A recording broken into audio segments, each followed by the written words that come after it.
You know that explosion of color we see with Holi? Have you ever wondered what's really behind it all?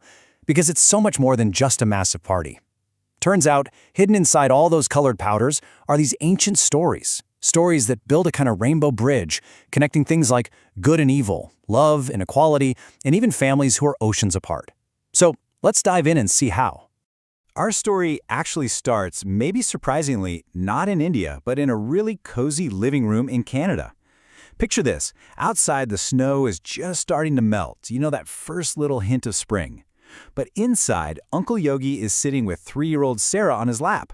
And right there on the tablet in front of them, a video call is glowing, connecting them to family all the way over in Germany. And that's when it happens. The question that really kicks this whole thing off comes from 11-year-old Alex, leaning right into the screen from his room in Germany. He just asks, "Uncle Yogi, why do we throw colors? Is there a secret meaning?"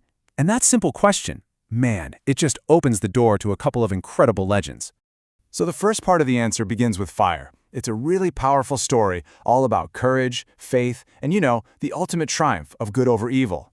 Okay, so you've got these two main characters. On one side, there's the young prince, Prahlad, super kind, full of faith. And on the other side, well, that's his dad, King Hiranyakashipu, who was incredibly powerful and pretty arrogant. The king insisted that everyone worship him, as a god. But Prahlad, he refused. He believed in something much bigger than any king, the power of goodness. And this whole conflict is exactly where the tradition of Holika Dahan comes from. The night before all the colors start flying, people light these huge bonfires. And that fire, it symbolizes the end of all that bad stuff, the victory of Prahlad's faith. But it's also personal. As Uncle Yogi explains it, it's a moment for all of us to let go of our own hot tempers, our own bad feelings, kind of like purifying ourselves for a fresh start. So, the really crucial point, the big moral of the story is this. No matter how dark or scary things might seem, this story at the very heart of Holi is a reminder that goodness and light will always find a way to win. Okay, so that explains the fire, but what about the colors, right? For that part of the story, we've got to move on to a second legend to see how this all builds into the festival we know today. The answer to Alex's question comes from the playful young Krishna. See, to celebrate spring finally arriving, he would just have a blast throwing colored powders and water on all his friends, especially his dear friend Radha. This wasn't a battle or anything serious. It was just a game, a total celebration of life, love, and saying goodbye to winter. And this right here, this gets to the really deep meaning. Just think about it for a second. When everyone is covered from head to toe in this, kaleidoscope of colors, all the other differences just fade away.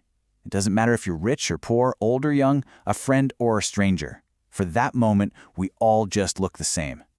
So we've got a story about good triumphing over evil, and another one all about love and equality. But how do these ancient tales really connect to what Holi means for people celebrating it right now in the modern world?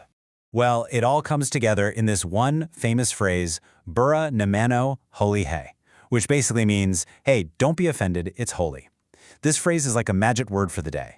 It's your permission slip to just let go of old fights, to forgive, and start fresh.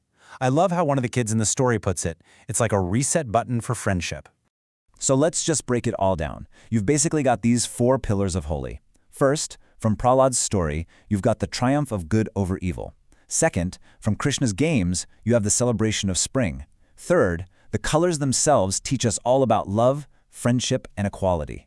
And finally, the whole vibe of the festival is a chance for forgiveness and a totally fresh start. All right, now let's zoom back out to our family, because this is where we get to see how these ancient traditions are creating a very real, very modern connection right across continents. And this is just beautiful. Look, on one side, you have Alex over in Germany actually mixing up natural dyes with his dad. And at the exact same time, back in Canada, little Sarah is soaking up the stories from Uncle Yogi. I mean, they're thousands of miles apart, but they are completely united in the celebration. One is physically preparing the colors, and the other is understanding what they truly mean. And then, all of a sudden, the video call just erupts in laughter. Sarah has somehow managed to get a little smudge of pink powder right on Uncle Yogi's nose. From Germany, Alex and his dad are waving, promising to send pictures of their own messy celebration. And in that one moment, with everyone shouting, "Happy Holi!" that whole distance between Canada and Germany, it just completely disappears. It's bridged by this bright, messy, wonderful joy. So, it kind of leaves us with this final thought, doesn't it? The colors of Holi, they eventually wash away. But the stories behind them, these stories of hope, equality, and forgiveness, those stick with us. And it really makes you wonder, how can the ancient stories from our own cultures help us build those same kinds of rainbow bridges to connect with the people we love, no matter how far apart we might be?